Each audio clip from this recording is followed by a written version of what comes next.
What's going on, guys? We're just gonna do a quick little video. It's late at night. I'm at a park.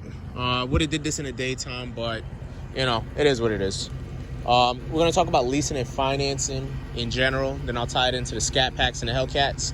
And this video mainly is to target your first-time car buyers, people that are probably on their first and second car, and future Hellcat and Scatpack owners, any Mopar or pretty much any kind of muscle car. I'm not just gonna tie it into just Scatpacks. But let's go ahead and get started. So leasing, for people who don't know, leasing is pretty much, it's your car, but you're signing a contract for the car. It's kind of like saying, yeah, I'll keep this car for X amount of years. Leases are sometimes about like 3-year leases, generally what you'll see.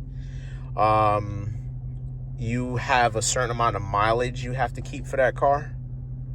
And sometimes you can't, well, pretty much all the times, you're not doing performance modifications mainly. Most leases will let you do like little tints around the cars and whatnot. Financing is pretty much saying you're going to own the car. Like, you agree to pay off this car in X amount of time. So it's your car. Same thing, leasing is, it's your car, but it's a contract. You're saying I'm going to have it for this amount of time and I'm going to give it back. With financing, it's pretty much saying I have this car for X amount of time, and that's pretty much like whatever deal you'll strike and whatnot, and you can arrange how many years you want to pay off the car to. The pros and cons to leasing. The pros to leasing, if you always want to be in a new whip every time, like you just want to be that dude, you got a new whip every 3 years, all they catch you in is that new, then it's cool. You know what I'm saying? You got celebrities that do that. You got a lot of rich people who do that. It's cool. You always see them in new whips. Another pro, so this is for my military people. If you are deploying, like I deployed to Afghanistan, and I actually leased a Mustang. I turned in my Mustang, and it was like no extra fees, anything like that. Anytime you're on active duty orders, and it's a deployment or anything like that, and you're going to be going for extended amount of time, you just give that straight to the dealership, and they'll take the car back, and they'll actually give you money back on whatever you put down for your lease too.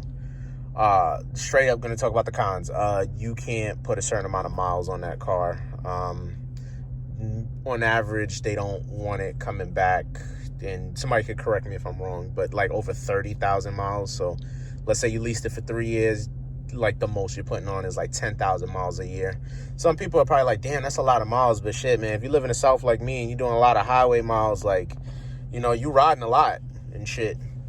Another thing with leasing, so if you want to mod your car and do certain shit to your car, don't lease the car. Because, you're going to be ended up doing modifications, and before you turn it back in, you got to put the car back to factory. Like, it's a lot. So don't even think about leasing it. And, yeah, that's really like the two cons to it, I could say.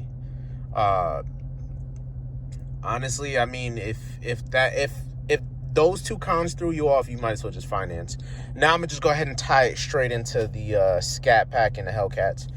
Right now, I'm letting you know right now, I financed this Scatpack, right? I'm going to tell you why I did it.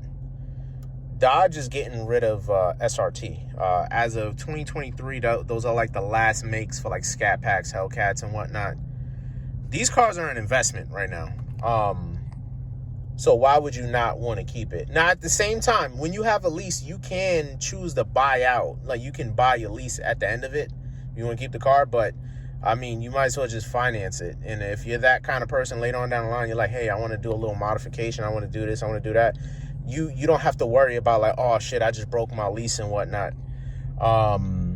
So yeah, right now, if you're going to get a Scatpack, a Hellcat, you should finance it. It's an investment. They're getting rid of these cars.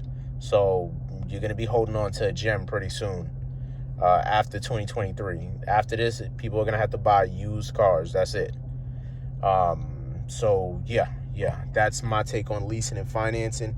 Really, it's what strikes the best deal for people. It works for some people. It doesn't work for certain people. But if you're a Scatpack, or if you want to get a Hellcat, you want to get a Mopar, I would finance these cars. A lot of these cars are going EV, so they're getting rid of the V8 engine. Hold on to these things. These things are like gems, to be honest. So yeah, that's just my take on leasing and financing. Guys, you could drop a comment down if I missed anything, or whatnot. And I'll be back again with another video. This is just a real quick video.